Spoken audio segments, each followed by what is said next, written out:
Okay so guys आज हम क्या करने वाले हैं basically that is we are going to do life processes में रेस्पिरेटरी सिस्टम। ठीक है, तो हमने डाइजेस्टिव सिस्टम उस दिन सारा कर लिया था कि डाइजेस्टिव सिस्टम कैसे वर्क करता है आपकी बॉडी में। अब हम जाने वाले हैं रेस्पिरेटरी सिस्टम देखने वाले हैं बेसिकली। ये जो चैप्टर है इसमें 4 टॉपिक्स हैं: nutrition, respiratory system, that is your excretory system, और एक है सर्कुलेटरी सिस्टम। ये 2 सिस्टम्स में हाफ चैप्टर होता है। तो जनरली टीचर्स क्या करती हैं, चैप्टर को अगर एग्जाम में देती हैं शुरुआत के फर्स्ट टर्म में तो हाफ ऑफ करके देती हैं। तो अगर आपके स्कूल में हाफ आ रहा है ये चैप्टर तो यही 2 सिस्टम्स आएंगे, that is digestive and that is your respiratory system. ये 2 सिस्टम्स। यस बच्चे? हाँ जी, न्यूट्रिशन का ही पार्ट है डाइजेस्टिव सिस्टम। ठीक है, और रेस्पिरेटरी सिस्टम एक अलग चीज़ है, उसमें रेस्पिरेशन से रिलेटेड सारी चीज़ें आ जाती हैं, कैसे ब्रीदिंग ब्रीदिंग और रेस्पिरेशन में डिफरेंस क्या है, व्हाट इज़ रेस्पिरेशन पर्टिकुलरली। ठीक है, तो उसकी डेफिनेशन।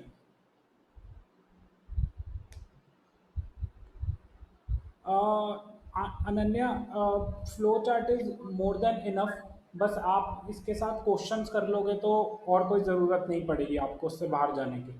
ठीक है, लेकिन एनसीईआरटी बस ये होता है कि वो आपको थोड़ा सा ब्रॉडर लर्निंग तो दे ही देती है। तो आई वुड रिकमेंड कि एक बार बुक रीडिंग तो ज़रूर करा करो जब भी आप चैप्टर पढ़ रहे हो, तो उसको मत मिस आउट करना, क्योंकि कुछ कुछ मान लो मिस हो गया, if there is a chance, तो हम कोई भी हमारा हर चीज़ फुल प्रूफ होनी चाहिए। ठीक है, तो चलो शुरू करते हैं। But before I start I just want to ask you what is respiration according to you. What is respiration? How will you define the term respiration? आप सबने छोटी क्लासेस में पढ़ा होगा, 6th 7th 8th में रेस्पिरेशन के बारे में। What is respiration? How will you define it? May I? हाँ बोलो बच्चे। Sir, respiration is the process, sir, in which sorry, sir.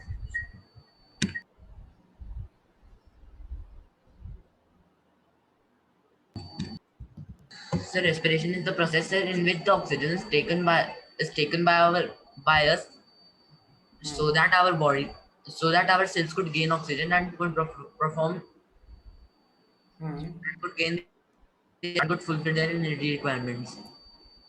ठीक है, एक मेरे पास एक डेफिनेशन आ गई है। Sanchita please tell me. So it is an act or process of breathing, the inhaling of oxygen and exhaling of carbon dioxide. Okay, fine. Vamika is saying is the process by which the sugars in body are broken down into simpler substance. Okay, one more definition. Yes, Sahiba, please tell me. The breakdown of glucose in our body with the help of oxygen is respiration. Breakdown of glucose in our body with the help of oxygen is known as respiration. Okay. Anybody else? Anybody else want to go for it? What is respiration? हाँ जी बच्चे. Anybody else wants to answer what is respiration? Okay, consumption of oxygen and excretion of that is carbon dioxide. Okay, और कोई anybody else? Fine, चलो ठीक है। जो जो आपकी डेफिनेशन से देखते हैं आप ठीक थे कि गलत थे, वो एक बार हम इसको जब हम पढ़ेंगे तो इसको देखते हैं कि क्या आर वी करेक्ट, कौन सी डेफिनेशन करेक्ट है। ठीक है, तो मेरे पास 4 से 5 डेफिनेशन आई हैं, देखते हैं किसकी डेफिनेशन ठीक है। देखो बच्चे, this is the complete respiratory system which is present in our body. Fine, तो आप यहाँ पर जो देख रहे हो सबसे ऊपर ये अपर रेस्पिरेटरी ट्रैक्ट होता है। ठीक है, और ओरल कैविटी, ये ओरल कैविटी इज माउथ वाली कैविटी। ठीक है, जिससे आप खाना खाते हो वो ओरल कैविटी होगी। ये नेसल कैविटी होती है, ये जो आपकी नोज है, this is your nasal cavity. तो जो भी आप सांस लेते हो वो अपनी नेसल कैविटी की मदद से लेते हो। कैविटी मीन्स होल, और खाली जगह को आप कैविटी कहते हो। खाली जगह जो होती है ना उसको हम कैविटी कहते हैं। तो ये खाली जगह है इसलिए इसको कैविटी कह रहे हैं। ठीक है, तो कैविटी और केव वर्ड जो है ये ऑलमोस्ट सिमिलर है। ये सुष्मित, आपको आवाज आ रही है बेटा? सर बहुत स्लो आ रही है। बहुत स्लो आ रही है।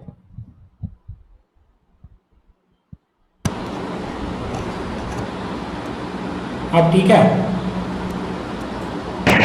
सर ठीक है, डिस्टर्बेंस। हाँ, डिस्टर्बेंस बहुत है ना।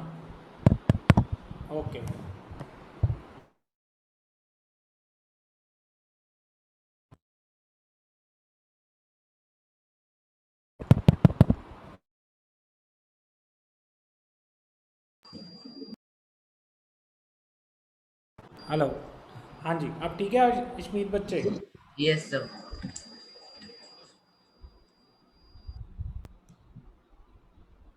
हाँ जी बेटा, आप ठीक है आवाज़? Yes, sir. ठीक है. ठीक है। ओके, सो गाइज ध्यान से समझना, ये नेसल कैविटी है। कैविटी इज बेसिकली केव, केव मतलब खाली जगह, इसको हम कैविटी कहते हैं, ठीक है। ये यहाँ पर आप क्या लेते हो, सांस को अंदर लेकर जाते हो, जो भी एयर है उसको आप ब्रीद इन करते हो। Air is a mixture of gases. अब एयर में बहुत सारी गैसेस मिक्स है, ठीक है। आपका यहाँ पर कोई फिल्टर नहीं लगा हुआ कि सिर्फ ऑक्सीजन ही अंदर जा रही है। आपके साथ नाइट्रोजन भी अंदर जा रही है, ऑक्सीजन भी अंदर जा रही है, और जो डिफरेंट गैसेस हैं वो भी सारी आपके एयर के अंदर जो प्रेजेंट है वो जा रही है। तो यहाँ पर कोई भी ऐसा फिल्टर नहीं लगा हुआ कि सिर्फ ऑक्सीजन को अंदर जाने का परमिशन है और कोई नहीं जाएगा।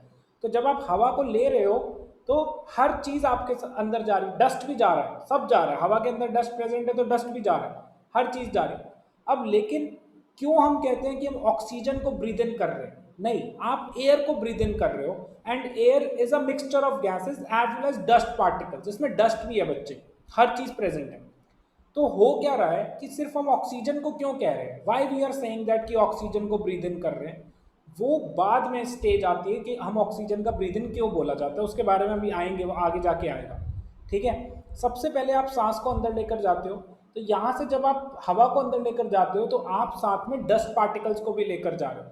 अब डस्ट पार्टिकल्स आपके रेस्पिरेटरी ट्रैक्ट में ना जा पाए तो आपके नोज के अंदर हेयर्स हैं, ठीक है, जिनको हम नेसल हेयर्स का कहते हैं। वो हेयर्स क्या कर रहे हैं, वो बहुत ही शॉर्ट एंड थिन है, वो क्या कर रहे हैं, डस्ट पार्टिकल्स को अपने में ट्रैप कर लेते हैं कि भाई डस्ट आपके अंदर ना जा सके, तो इसलिए आपके यहाँ पर हेयर्स प्रेजेंट होते हैं। साथ में आप एक बड़ी फनी चीज बोलते हो, जैसे जिसको आप बोलते हो नाक निकालना। जैसे कभी बार देखते हो ना, कोई बंदा उंगलियां डाल रहा होता है नाक में, वो आपने देखा होगा, बहुत बार आप भी मारते होगे। तो वो क्या होता है, वो म्यूकस होता है। वो म्यूकस एक वैक्सी सब्सटेंस होता है। वो वैक्सी सब्सटेंस क्या कर रहा है, जब आप हवा अंदर लेकर जाते हो ना, तो वो वैक्सी सब्सटेंस क्या करता है, अपने अंदर डस्ट पार्टिकल्स को चिपका लेता है, तो उसको अंदर नहीं जाने देता। तो ये जो वैक्सी सब्सटेंस है और ये जो हेयर है, ये एक तरह से आपके फिल्टर यूनिट्स हैं, जो आपके लिए हवा को फिल्टर कर रहे हैं कि भाई गंदी हवा अंदर ना जा पाए। तो सारा का सारा फिल्टरिंग करने का काम जो करता है वो हेयर और म्यूकस कर लेता है, जो आपकी नोज के अंदर प्रेजेंट होता है। फिर उसके बाद जो आपकी सांस है वो अंदर जाती है, and then it goes to, that is larynx से होते हुए ये जाती है कहाँ पर, ट्रैकिया में, ठीक है। This is the trachea. Let us see the trachea क्या है। ये ट्रैकिया, ठीक है, this is trachea which is kind of a pipe. तो ये सांस को अंदर लेकर जा रहा है, हवा को अंदर लेकर जा रहा है लंग्स तक। तो दिस इज द ट्रैकिया, और इसको हम क्या बोलते हैं, विंड पाइप भी बोलते हैं। तो we can say it has two names, windpipe और ट्रैकिया। विंड पाइप मतलब विंड को ले जाने वाली, हवा को ले जाने वाली पाइप, उसको विंड पाइप बोल दिया, और इसको ट्रैकिया भी बोला जाता है। और अगर आप ध्यान से देखो, यहाँ पर आपको कुछ रिंग लाइक स्ट्रक्चर्स दिखाई दे रहे होंगे। अगर आप ध्यान से देख रहे होगे, व्हाइट कलर की रिंग्स दिखाई दे रही होंगी। रिंग शेप इज समथिंग जो आप वो आती है ना, क्रैक्स की रिंग्स आती है, बिल्कुल वैसी सी शेप है इसकी। क्रैक्स सबने खाया होगा, वो रिंग होता है। तो वैसी सी रिंग्स यहाँ पर है, इनको बोलते हैं रिंग्स ऑफ कार्टिलेजेस। क्या बोलते हैं, rings of cartilages. What is a cartilage? Cartilages are soft bones, ये सॉफ्ट बोन्स होती है। और इसको, ये जो यहाँ पर आप देख रहे हो, ट्रैकिया को होल्ड करने के लिए रिंग्स ऑफ कार्टिलेजेस प्रेजेंट होती है। मतलब कार्टिलेज है लेकिन उसकी जो शेप है वो एक रिंग की तरह है। रिंग मतलब जो अंगूठी की तरह है, तो इसलिए इसको बोला जाता है rings of cartilages. Why rings of cartilages are present? इसका रीजन ये है क्योंकि जो ट्रैकिया है ना, वो क्या कर सकता है, जब आप सांस ले रहे हो तो हो सकता है कि वो उसकी पोजीशन जो है दैट इज चेंज हो जाए। तो इस वजह से वो कोलैप्स ना करे। अगर मान लो उसमें सांस है तब तक तो ठीक है, लेकिन अगर आप सांस ना लो तो हो सकता है कि वो कोलैप्स कर जाए। तो when there is no air in the trachea, जब ट्रैकिया में हवा नहीं होती, तो देयर इज अ पॉसिबिलिटी कि वो कोलैप्स कर दे। कोलैप्स का मतलब सिकुड़ जाए, अपनी पोजीशन को बदल दे। तो उसको अपनी पोजीशन में रखने के लिए क्या प्रेजेंट है, रिंग्स ऑफ कार्टिलेजेस। ये रिंग्स जो हैं उसको होल्ड कर कर रखती हैं एक ही पोजीशन में। तो therefore the rings of cartilages are present in the trachea, which helps to keep the trachea at a same position। उसको होल्ड कर कर रखती है कि अगर हवा नहीं है तो वो कोलैप्स ना हो। तो what is the use of rings of cartilages? Basically it prevents the collapse of trachea if there is no air in it. अगर उसमें हवा नहीं है तो उसको कोलैप्स होने से बचाती हैं कौन? Rings of cartilages. तो आप देख सकते हो कि रिंग्स ऑफ कार्टिलेजेस इसमें प्रेजेंट है, ठीक है। तो ऐसे बड़ी सारी रिंग्स ऑफ कार्टिलेजेस होती हैं जो प्रेजेंट होती हैं। रिंग्स इसलिए बोला जाता है क्योंकि इनकी शेप रिंग जैसी है, अंगूठी जैसी है। कार्टिलेजेस क्योंकि ये कार्टिलेज है, कार्टिलेज का मतलब होता है सॉफ्ट बोन्स। ये आपने क्लास 9th के अंदर टिश्यूज के चैप्टर में हमने पढ़ा था, कार्टिलेजेस, कनेक्टिव टिश्यूज के बारे में जब आप पढ़ रहे थे, bone, cartilages, blood, all that stuff. तो वहीं से कार्टिलेज आ रहा है, सॉफ्ट बोन्स। ये आपकी नोज में भी प्रेजेंट होती हैं कार्टिलेजेस, और ट्रैकिया में भी प्रेजेंट होती हैं कार्टिलेजेस, ठीक है। तो ये कार्टिलेज क्या करती है? विंड पाइप को होल्ड करके रखती है अपनी पोजीशन पे कि वो कोलैप्स ना करे अगर उसमें हवा नहीं है। तो ये काम होता है किसका? कार्टिलेज का। किसका काम होता है? कार्टिलेज का। Clear guys? फिर उसके बाद क्या होता है? ये जो विंड पाइप है इट डिवाइड्स इनटू 2 पार्ट्स। तो अगर आप ध्यान से देख रहे होगे वो 2 पार्ट्स में डिवाइड हो गई है। Yes Sanchita, please ask your question. Sir, can you repeat the nasal cavity? Yeah, sure. See, the nasal cavity, the word comes from, that is your nose, ठीक है। ये जो आपका कैविटी, ये कैविटी वर्ड कहाँ से आ रहा है? केव से आ रहा है। केव मतलब खाली जगह। तो ये जो दोनों आपके होल्स हैं ये खाली जगह है। तो तो मुझे नहीं पता आप में से कौन मैं एक बड़ा अच्छा जोक मुझे याद आ गया इससे। तो वैसे मतलब मॉकिंग था, लेकिन आई होप आप में से कोई फॉलो करता होगा, but I don't care about that, ठीक है। जैसे अभी वो बीच में एक बहुत बड़ा इंसिडेंस हुआ था बाबा रामदेव और डॉक्टर्स के बीच में, ठीक है। बाबा रामदेव ने डॉक्टर्स के बारे में उल्टा सुल्टा बोल दिया था, आपने सुना होगा, ठीक है। तो उसने बड़ा इंटरेस्टिंग सा उसने एक वो यूज़ करा बाबा रामदेव ने, कि ही सेड कि these are like 2 cylinders which are with the help of which you can take the air in and give the air out। तो जिसको ऑक्सीजन नहीं मिल रही कोविड में, तो वो उनके पास 2 सिलेंडर हैं। तो it was like Covid patient. That was very wrong, क्योंकि उसको पता नहीं है कि जब कोविड होता है तो हालत क्या होती है। तो उस टाइम आप सेंसेस में ही नहीं होते अपनी कि हो क्या रहा है, ठीक है। तो basically these 2 holes are basically बच्चे क्या हैं? ये कैविटीज हैं। कैविटीज मतलब होल्स हैं। अब इन होल्स का काम क्या होता है? They help you to take the air from the atmosphere. तो आप हवा इन दोनों कैविटीज की मदद से ले सकते हो। ऐसा नहीं है कि आपके अंदर कैविटीज और नहीं है, आपके कान की कैविटी भी है जो बाहर से चीज़ों को लेती है। आपकी स्किन भी एक कैविटी की तरह है, जो एक तरह के होल्स की तरह जो चीज़ों को बाहर से ग्रैब करती है। आपका माउथ भी एक कैविटी ही है जो चीज़ों को बाहर से अंदर लेकर जाता है। तो cavities are holes which help you to take the things from outside. तो ये कैविटीज आपके इस रीजन में हैं, और स्किन भी एक आपकी कैविटी है, क्योंकि वो भी बड़ी सारी चीज़ों को बाहर से अंदर लेके जा रही है। सबसे best example is water vapour. तो आपकी skin is like a cavity. Similarly these are मतलब जो बिगर कैविटीज हैं, ठीक है, वो यहाँ पर प्रेजेंट है आपके इस वाले रीजन के अंदर। आईज को भी आप एक कैविटी कह सकते हो कि वो भी एक तरह का ओपन स्पेस ही है जो आपको मदद कर रही है। कान भी आपके कैविटी की तरह है जो बाहर से चीज़ों को अंदर। सिमिलरली माउथ एक कैविटी है। सिमिलरली ये जो नोज के 2 होल्स हैं, दीज आर ऑल्सो कैविटीज। ये खुली हुई हैं, ये बाहर से चीज़ों को अंदर लेकर जा रही है। तो आप सांस माउथ से भी ले सकते हो, ऐसा नहीं है कि नाक से ले सकते हो, माउथ से भी ले सकते हो। बट द प्रॉब्लम इज आपके माउथ के अंदर फिल्टरिंग यूनिट्स नहीं है। फिल्टरिंग यूनिट्स वो होते हैं जो सांस को जब आप लेकर जाओगे तो उसके अंदर डस्ट है, उसके अंदर मिट्टी है, उसमें बहुत सारे और भी चीज़ें प्रेजेंट हो सकती हैं, ठीक है। तो उनको फिल्टर करने के लिए माउथ के पास कोई मैकेनिज्म नहीं है। तो इस कैविटी में इसलिए हम सांस नहीं ले पाते ज़्यादा देर तक, ठीक है। तो यहाँ पर ये जो कैविटी जो आपके नेचर ने क्रिएट करके दी है, यहाँ पर इस कैविटी के अंदर आप देखोगे तो हेयर्स हैं और म्यूकस है। हेयर्स तो obviously you know what are hairs. तो हेयर्स हैं और साथ में म्यूकस है। Mucus is a waxy substance, wax जैसा, ठीक है। जैसे जैसे आप कहते हो जैसे मोम होता है, वैसा सा है कि अगर कोई भी चीज़ उसके ऊपर जाके टकराएगी तो चिपक जाती है। तो जो भी डस्ट आपकी हवा के साथ आ रहा है वो सारा उस म्यूकस में चिपक जाता है। और साथ में हेयर्स भी क्या करते हैं, उनको फिल्टर कर देते हैं, सारे डस्ट को अंदर नहीं जाने देते। फिर आपकी इस नेसल कैविटी से हवा जो है अंदर जाती है, लेकिन ये हवा मिक्सचर ऑफ गैसेस है। यहाँ पर कोई भी मैकेनिज्म नहीं प्रेजेंट अंदर कि आपको वो that is your separate out कर रहे कि भाई ऑक्सीजन जाएगी नाइट्रोजन नहीं जाएगी, ऐसा कुछ भी नहीं हो रहा। वो बाद में होता है कि हम क्यों बोलते हैं कि ऑक्सीजन हमने ब्रीद इन करी है। क्लियर? यहाँ पर ऐसा कुछ भी नहीं हो रहा, यहाँ पर सारी की सारी हवा जा रही है जिसमें नाइट्रोजन भी है, ऑक्सीजन भी है और भी गैसेस मिक्सड हैं, लेकिन क्यों हम कहते हैं ऑक्सीजन, वो अभी नीचे आने वाला है। ठीक है, यहाँ तक संचिता समझ आया नेसल पैसेज क्या होता है? That is there are two things here and that is your one more thing that is mucus, जो आपको फिल्टर करने में मदद कर रहा है हवा को। क्लियर संचिता? चले move further. Yes. Okay. Yes, The sir. next is that is your wind pipe, जो सारी की सारी हवा को लंग्स पे लेकर जा रही है। ये जो आप ये देख रहे हो that is your wind pipe, जिसको हम ट्रैकिया कहते हैं। ये क्या होता है, अगर इसमें हवा ना प्रेजेंट होना तो ये कोलैप्स कर सकती है। Collapse in the then that is कि ये एक जगह पे स्टेबल नहीं रह पाती। तो इसी के लिए इसको स्टेबलाइज करने के लिए क्या प्रेजेंट होते हैं?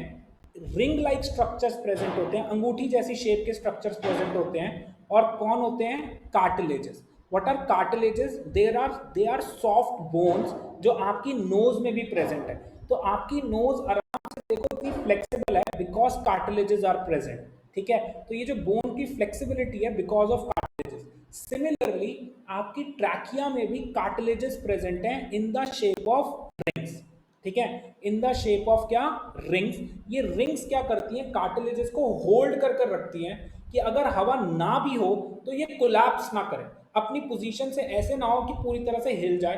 तो इसको सेफगार्ड करने के लिए कौन प्रेजेंट होते हैं? Rings of cartilages. क्या प्रेजेंट होते हैं? Rings of cartilages. Clear guys? यहां तक किसी को कोई doubt? Sure? Namya, is it?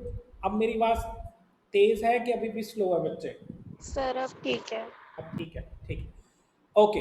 तो गाइज यहाँ पर आप क्या देख रहे हो? ये रिंग्स ऑफ कार्टिलेजेस ने आपकी that is your windpipe को होल्ड करके रखा हुआ है so that it does not collapse if there is no air in it. फिर उसके बाद जो हवा है वो कहाँ जाती है? लंग्स में। तो लंग्स में जब वो जाती है तो लंग्स दो हैं, एक इधर है लेफ्ट में, एक है राइट में। तो ये जो विंड पाइप है ये डिवाइड हो जाती है टू पार्ट्स में, दो सेक्शंस में, एक लेफ्ट लंग में, एक राइट लंग में। तो आप यहाँ पर देखो ध्यान से, इफ यू कैन सी, इसको बोलते हैं क्या? दैट इज योर ब्रोंकस या ब्रोंकाई बोल सकते हो। ट्रू ब्रोंकाई होती है, एक इधर जाती है एक इधर जाती है। फिर उसके बाद जब ये लंग्स में जाती हैं तो ये ब्रोंकाई जो होती हैं वो डिवाइड हो जाती है, मतलब रूट्स की शेप ले लेती है। जैसे आप एक प्लांट देखते हो ना, उसकी रूट्स होती हैं बड़ी बड़ी, जैसे एक तो मेन पार्ट आएगा, फिर रूट्स आने लग जाएंगी बड़ी सारी छोटी छोटी। बिल्कुल सेम यहाँ पर होता है। यहाँ पर भी क्या होता है? रूट लाइक स्ट्रक्चर्स बन जाते हैं। ठीक है, और इनको हम क्या बोलते हैं? ब्रोंकियोल्स बोलते हैं। इनको क्या बोलते हैं बच्चे? ब्रोंकियोल्स। तो अगर आप अपने लंग्स के अंदर जाकर देखोगे तो उसके अंदर बहुत ऐसे रूट लाइक स्ट्रक्चर्स होते हैं जिन्हें बोला जाता है ब्रोंकियोल्स। क्या बोला जाता है? ब्रोंकियोल्स। और इन ब्रोंकियोल्स के एंड पे, जो ये एंड देख रहे हो आप, इनके बिल्कुल एंड पे, जैसे ये एक एंड है, ठीक है, इसके एक एंड पे क्या प्रेजेंट होता है?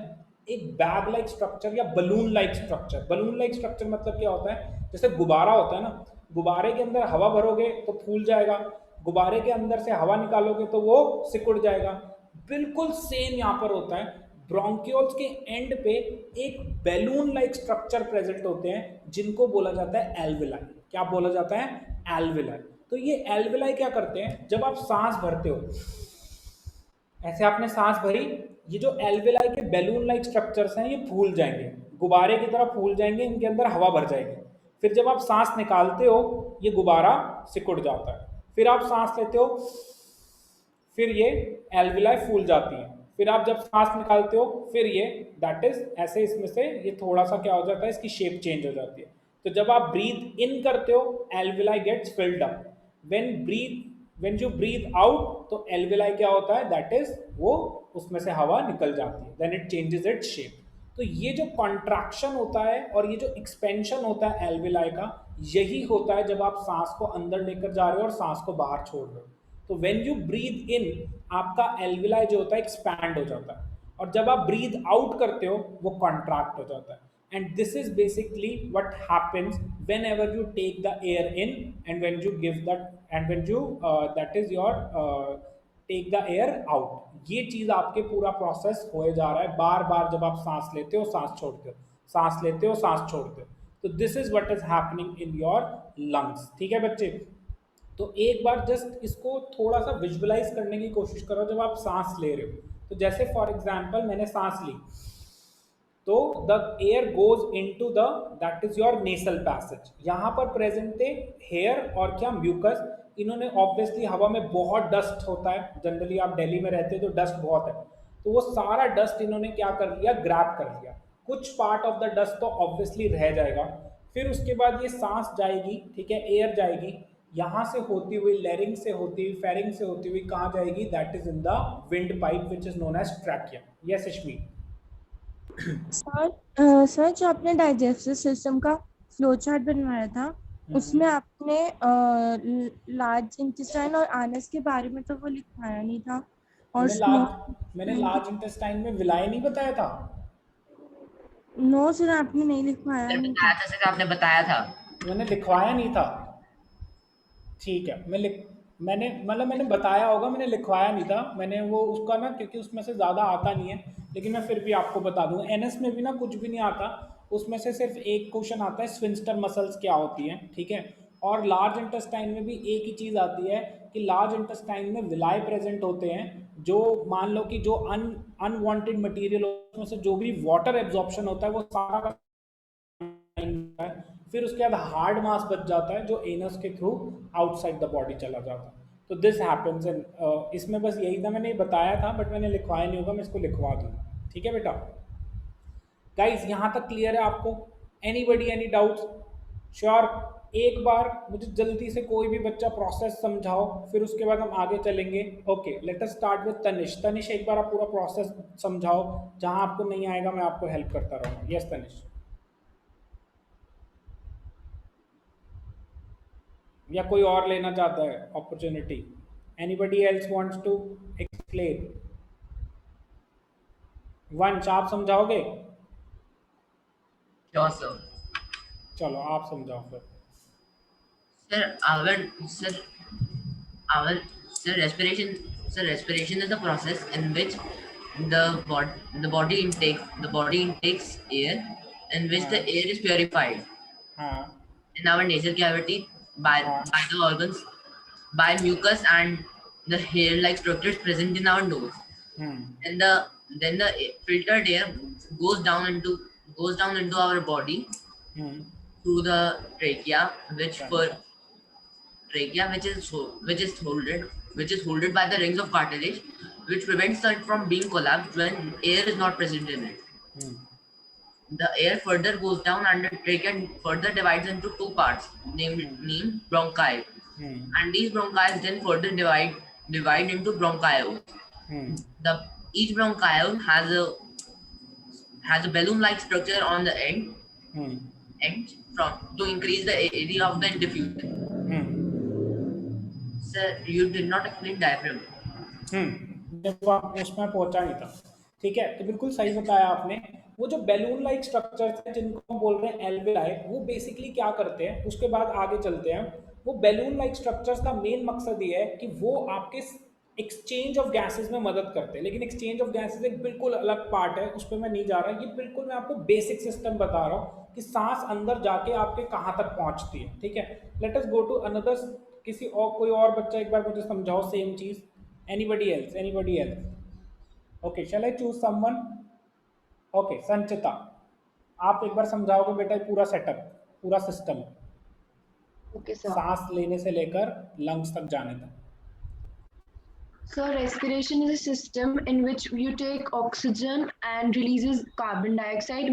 When oxygen is being taken inside, it is being purified through our through hair-like structure present in our nasal cavity. Then it converts into a wax-like structure. When the air, wax like structure is present, ठीक है, वो Okay. पहले से ही present है। that oxygen then further goes inside the windpipe. Then it goes to the trachea, which contains a ring-like structure, which has a cartilage present in the form of ring. The cartilage is a soft type of bone, Then it goes further, which is divided into two bronchia, and it contains two. It has balloon-like structure. It has balloon-like structure, and it helps in the process of respiration. ठीक है, okay. Wamiqa, आप बताओगे बच्चे एक बार पूरा process?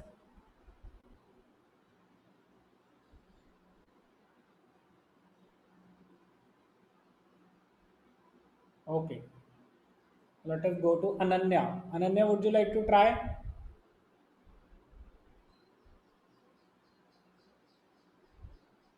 Okay, yes, Ananya. Yes, sure. Okay, please.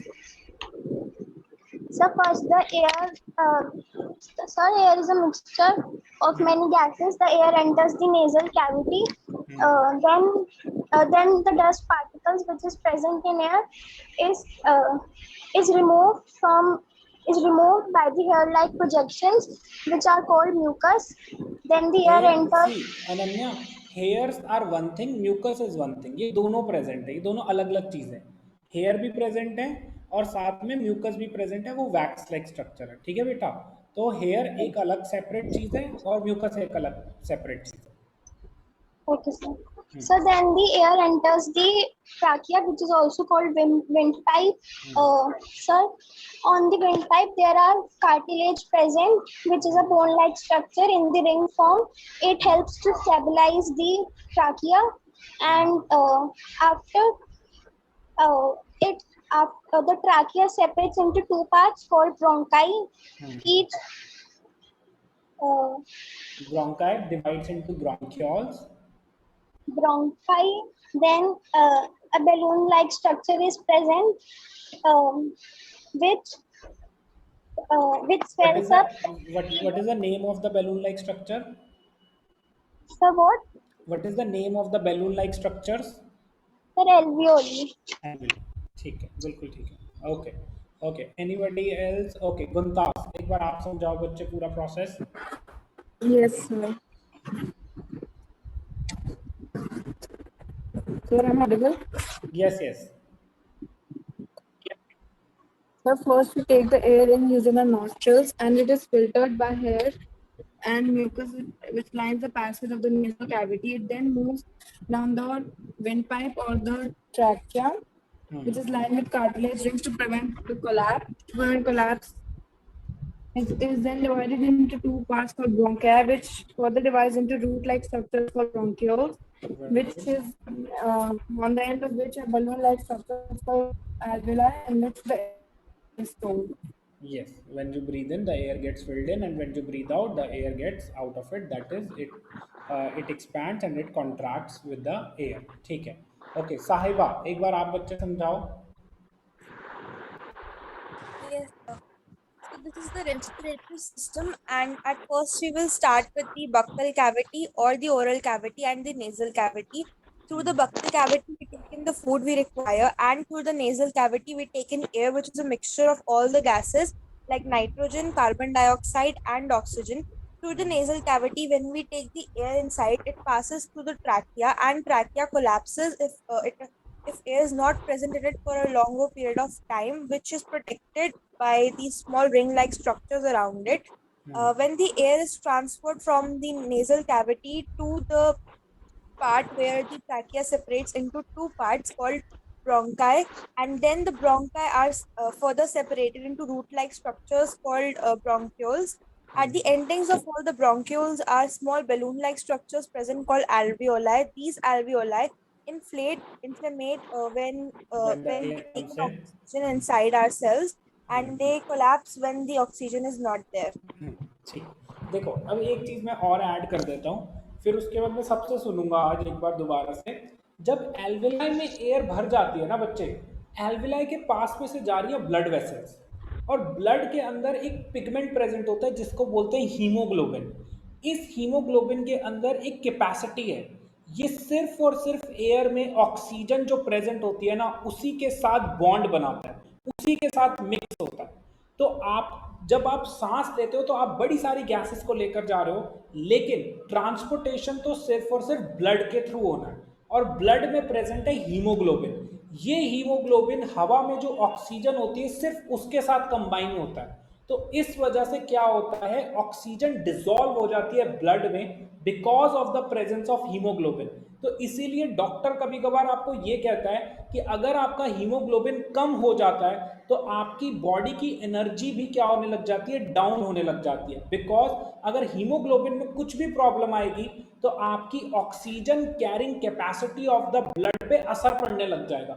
इसलिए जब आप हवा ले रहे हो अंदर, तो वो हवा तो बड़ी सारी गैसेस है, लेकिन उसमें से सिर्फ और सिर्फ ऑक्सीजन ही ब्लड की हीमोग्लोबिन से कंबाइन हो रही है।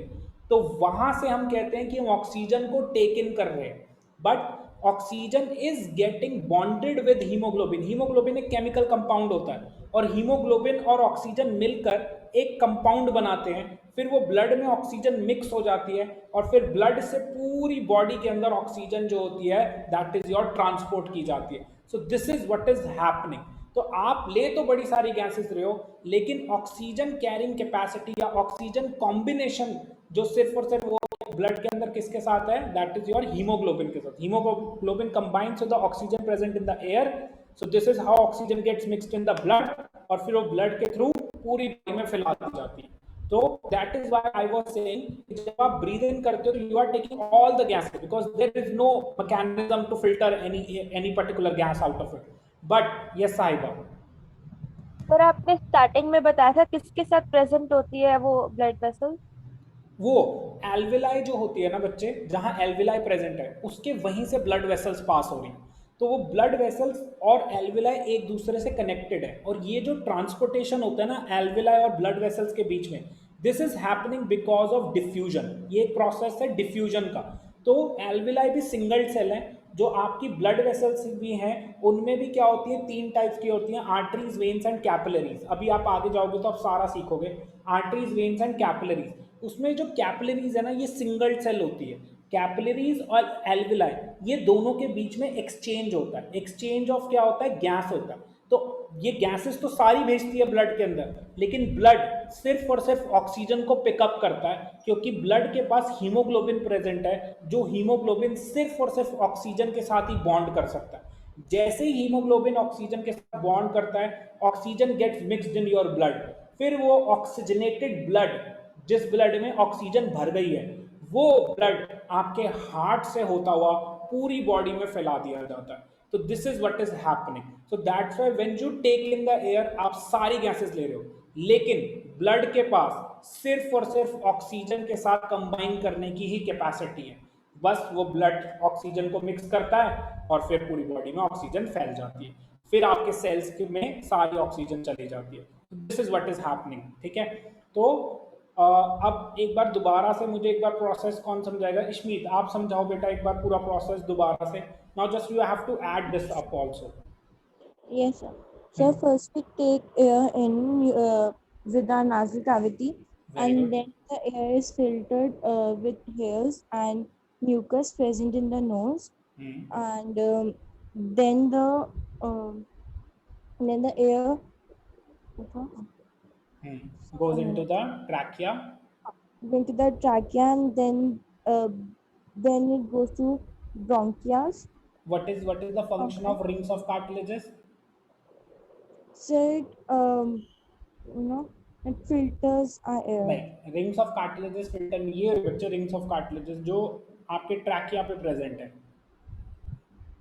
these are rings of cartilages. Basically they prevent the collapse of the trachea if there is no air in it. अगर उसमें हवा नहीं है तो उसके कोलैप्स होने से उसको बचाते हैं। ठीक है, चलो आगे कंटिन्यू करो। Yes, sir.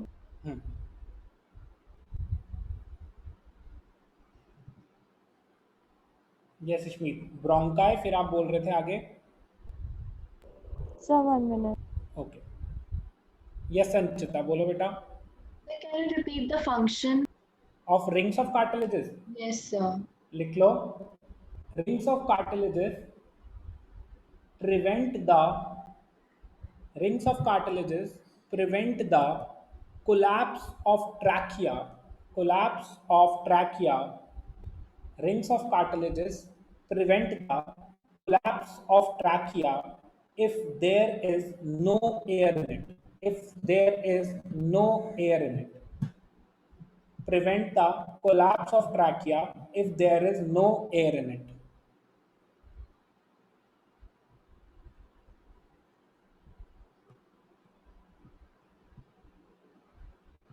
ठीक है, okay. Now let us go to that is Namya. Namya एक बार आप जल्दी से इसको एक्सप्लेन करो पूरे प्रोसेस को.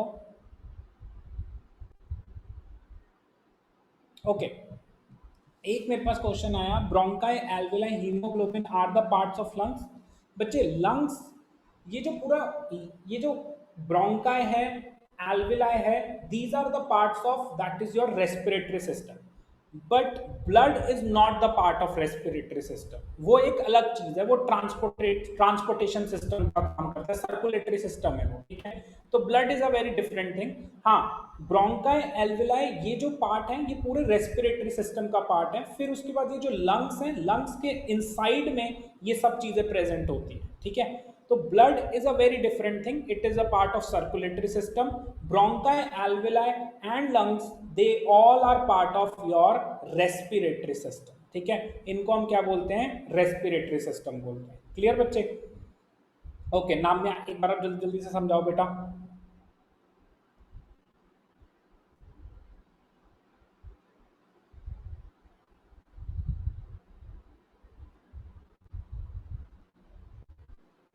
I think our mic is not working. Okay, चलो फिर हम आगे चलते हैं. यहाँ तक अगर आपको बात समझ आ गई तो ये आपको अब क्लियर हो गया कि कैसे आपके अंदर ऑक्सीजन जाती है. ठीक है, तो जब आप सांस ले रहे हो तो गैसेस सारी हैं, लेकिन ब्लड के पास सिर्फ और सिर्फ ऑक्सीजन के साथ बॉन्ड करने की कैपेसिटी है. इसलिए हम बोलते हैं कि आप ऑक्सीजन को ब्रीद इन कर रहे हो. लेकिन ऐसा गलत बोलते हो आप ऑक्सीजन नहीं बेटा, आप तो सारी गैसेस को ब्रीद इन कर रहे हो. लेकिन आपकी बॉडी में जो ब्लड है वो सिर्फ और सिर्फ ऑक्सीजन के साथ ही कंबाइन करता है, क्योंकि आपके ब्लड के अंदर क्या प्रेजेंट है? हीमोग्लोबिन. वो हीमोग्लोबिन ऑक्सीजन के साथ बॉन्ड बनाता है, उसे मिक्स करता है और फिर उसके बाद उसको पूरी बॉडी में फैला देता है. ठीक है, अब हम चलते हैं नेक्स्ट प्रोसेसेस में कि अब आपका एल्वेलाई में ऑक्सीजन आ गई. अब ये कैसे एक्सचेंज होगा, दैट इज डिफ्यूजन प्रोसेसेस कैसे होंगे, आपके सेल्स तक सारी ऑक्सीजन कैसे पहुंचेगी, ये हमें अब देखना है. ठीक है, तो एक बार आप रीजॉइन कर लो. इसमें 30 सेकेंड्स ही हैं तो मैं इसको समझा नहीं पाऊंगा. एक बार आप बच्चे रीजॉइन कर लो इसको.